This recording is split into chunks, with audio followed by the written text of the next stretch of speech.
In this video, we're going to discuss about domain, range, inverse, and composition of relation. So let's define domain and range. Let R be a relation from set A to set B. The domain of R, denoted by dom R, is the set dom R defined by the set containing A such that A, B element of R. The range of R, denoted by ran R, is the set ran R defined by B such that AB element of R. So, sa madaling salita dito, sa given relation natin, yung laman niya ay mga ordered pairs, right? And then, yung mga first element ng ordered pairs, yun yung domain. Yun yung laman ng domain. Tapos yung mga second element ng ordered pairs, yun naman yung mga laman ng range. Okay, so let's have example. Okay, so for example number 1, if we have R equals, so diretsuin ko na ng relation. So let's say 1, 3, 3, 4, and then 4, 6. Okay. If we have relation R, so ang magiging domain natin dito, dom R is equal to yung mga first element lang. So 1, 3, and 4. And then yung ran R natin is the set containing 3, 4, 6. So ganun lang kasimple, no? And then let's have another definition. So let's have inverse. So let R be a relation from set A to set B. Then R inverse is defined by B, A such that A, B is element of R. So this R negative is a relation from B to A. Kung yung R ay relation from A to B, so yung inverse niya ay relation from B to A, pabalik, no? So R negative is called the inverse of the relation R. So dito, kung kukunin natin yung inverse ng R, that is simply 3, 1, pabalik lang siya, 4, 3, and 6, 4. Okay? So, ganun lang kasimple yung inverse ng relation. So, let's have this remark. So, first, the inverse of R is equal to R. So, let's try to prove this number 1. Okay? So, for our proof, number 1, remark number 1. So, let's say we have AB element of R. By definition of the inverse of the relation, we have BA element of R inverse. And again, by definition of the inverse relation, we have AB again, element of the inverse of that inverse. Okay? So hence, parang pinakita ko lang yung elements nila. R, yung laman niya, equal sa R negative 1, negative 1. Okay? So this is done. So next, number 2, we have dom R. Domain daw ng R ay equal sa range ng inverse. Okay? So parang obvious naman kung titignan natin sa definition, di ba? Ng inverse tsaka sa domain and range. So since nagkakapalit sila, ganun talaga mangyayari. Yung domain ng R, siya magiging range siya nung inverse niya. Tapos yung range ng R, siya naman magiging domain ng inverse kasi nga nagkapalit ng pwesto yung ordered pair natin. But let's have our proof for this remark number 2. So for our proof ng remark number 2, okay, we have AB element of R if and only if A element of dom R by definition of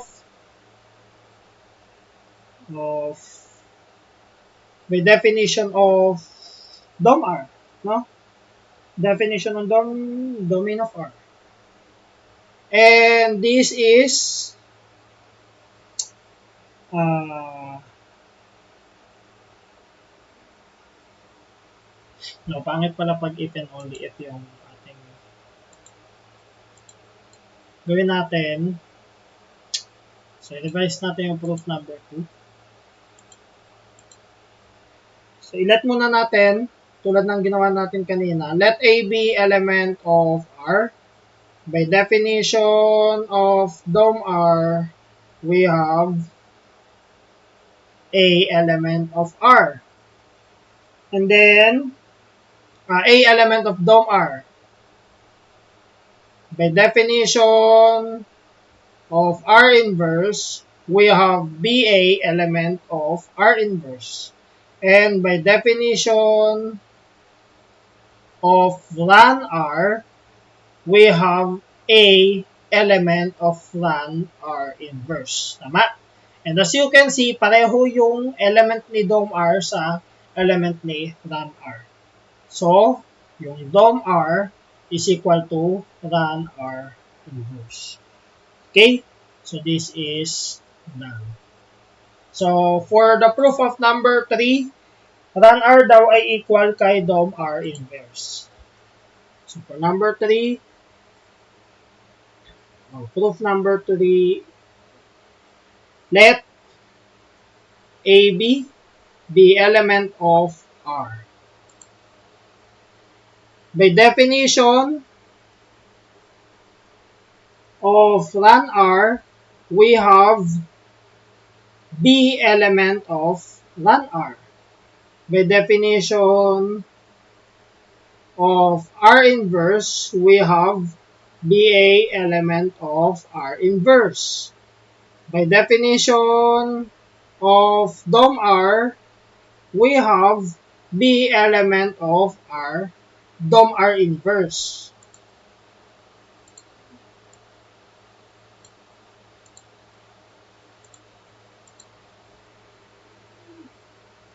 Dom R inverse. So therefore, yung ran R ay equal sa dom R inverse. Okay, so ang dali niyang i-prove, no?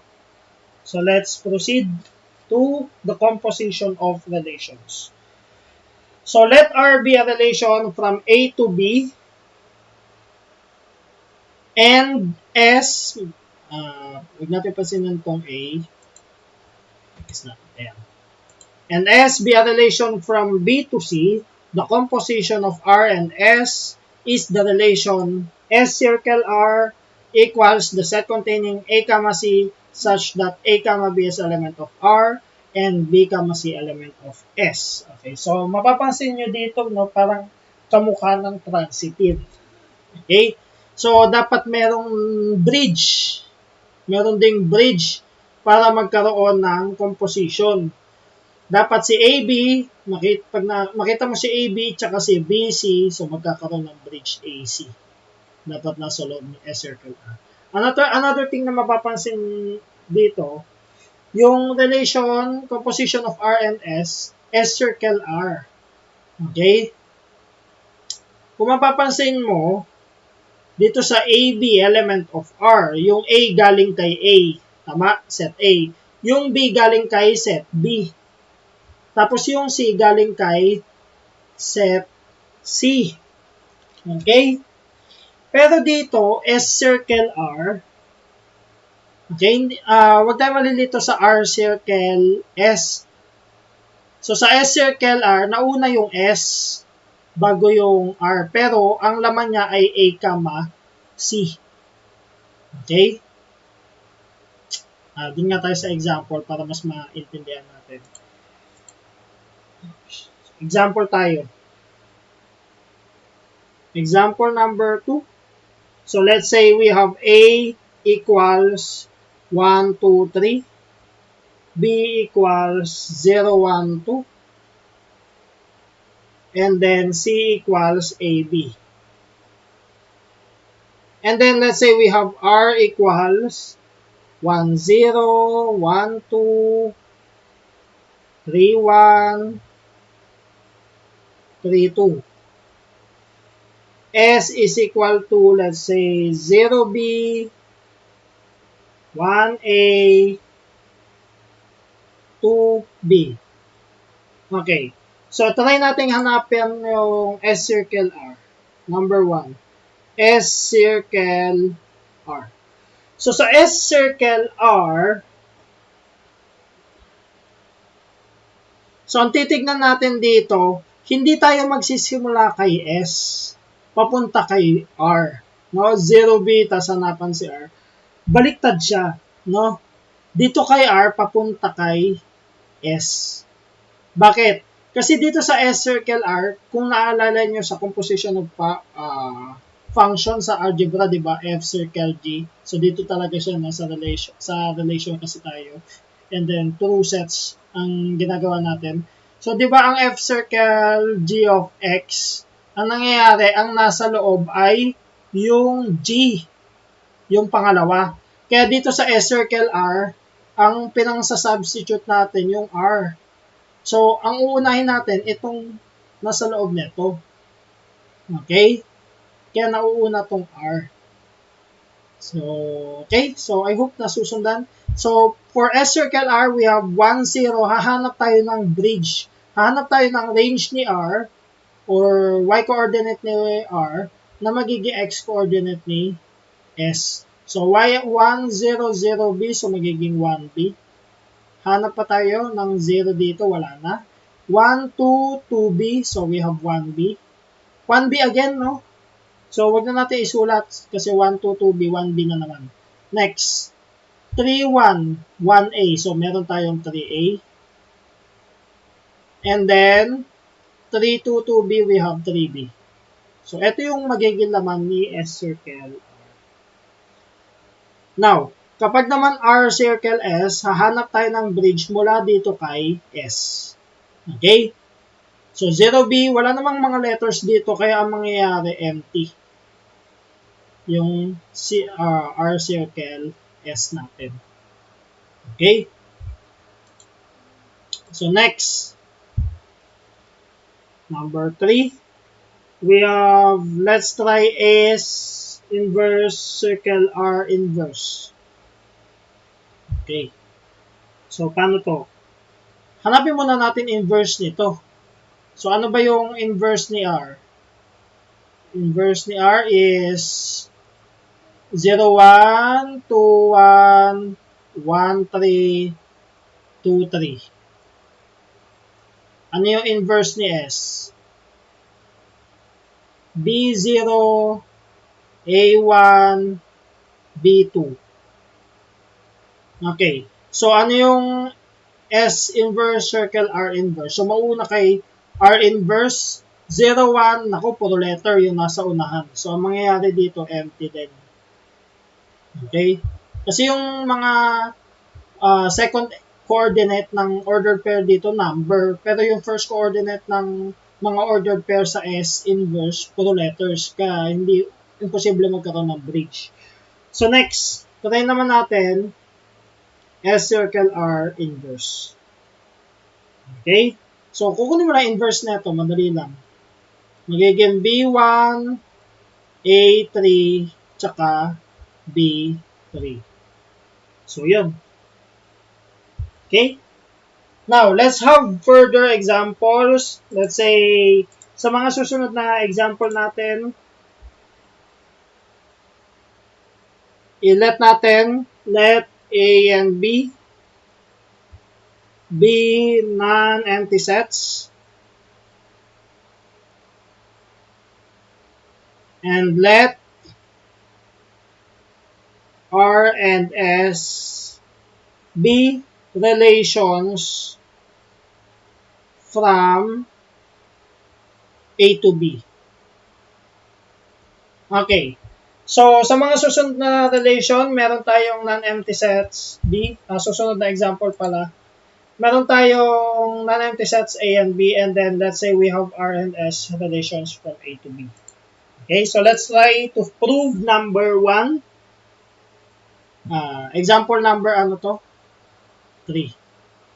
So, let's have example number 3.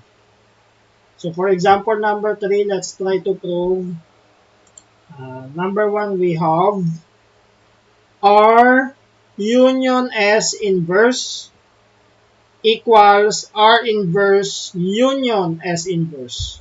Okay, so let's try this one. Application ng inverse.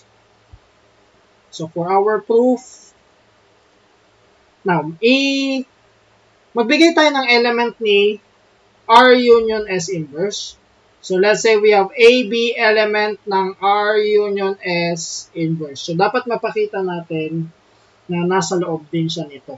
Pero, ang gagamitin ko ay biconditional by definition of equal sets. Okay?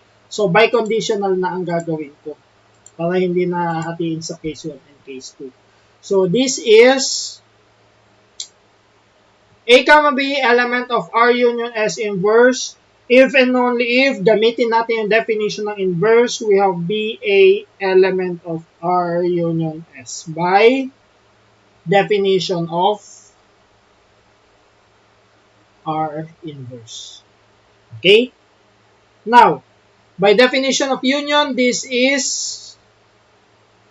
BA element of R or BA element of S by definition of union. Next, gamitin ulit natin definition of inverse. So this is A, B element of R inverse or A, B element of S inverse by definition of R inverse. The next,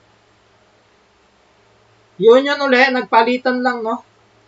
AB element of R inverse union S inverse by definition of union. So therefore, R union S inverse is equal to R inverse union S inverse. This is done. Okay? Next, number 2. Let's try to prove R intersection S inverse equals R inverse intersection S inverse. So for our proof, let's have A, B element of R intersection S inverse. So gagamitin ko ulit if ay biconditional para sa definition of equality.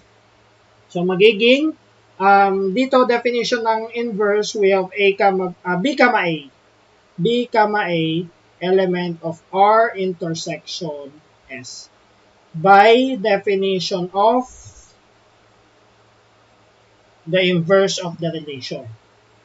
So, gagamitin ko naman, parang yung ginawa ko lang to sa taas eh. Okay? So, gagamitin ko naman definition ng intersection. So, B, A element of R and B, A element of S by definition of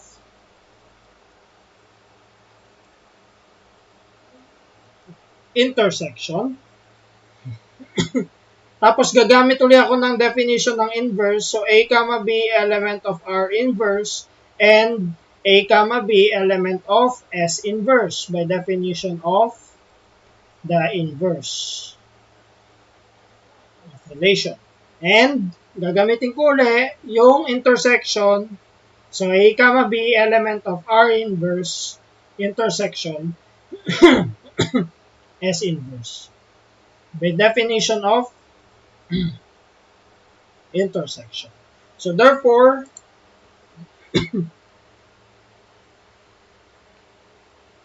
R intersection S inverse is equal to R inverse intersection S inverse. So this is that.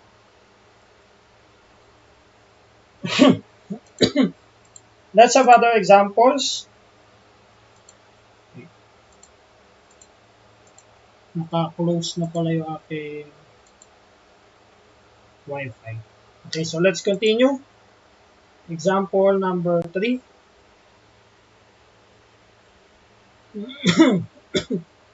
So let's have r complement negative 1 equals r negative 1 complement. So let's try this one.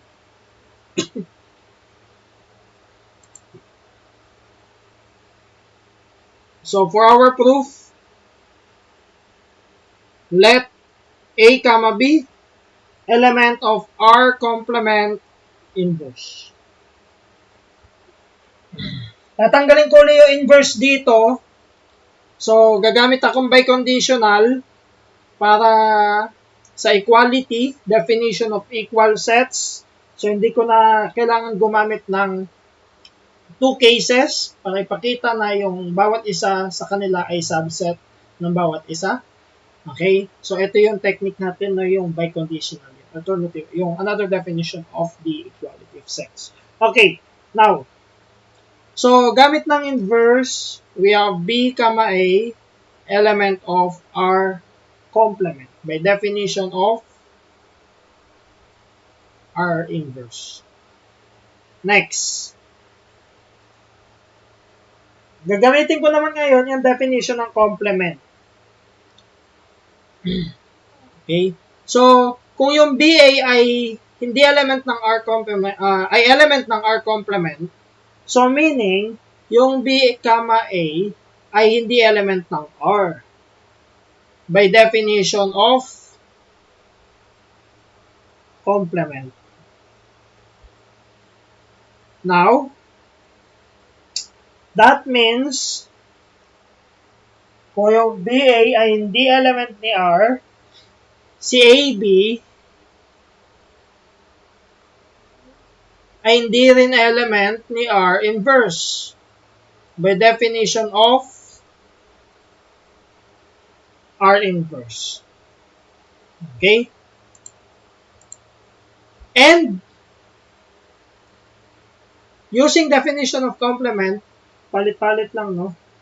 We have A comma B element of R inverse complement. Or the complement of R inverse. By definition of complement. Okay, so therefore, we have R complement inverse is equal to R inverse complement. Okay, so this is done. Next, so this will be our last example, number 4. Let's try R minus S inverse is equal to R inverse minus S inverse. So for our proof,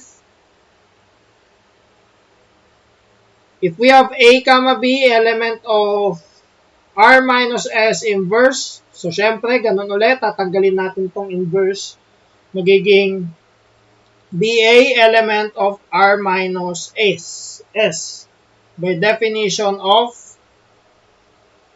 R inverse. And then, gamitin natin yung definition ng relative complement. So, ano ibig sabihin nito? Yung B comma A ay element ng R intersection S complement by definition of the relative complement. Okay? Next, gamitin naman natin yung definition of intersection. So, yung BA ay element ni R and yung BA ay element ni S complement by definition of intersection. Okay?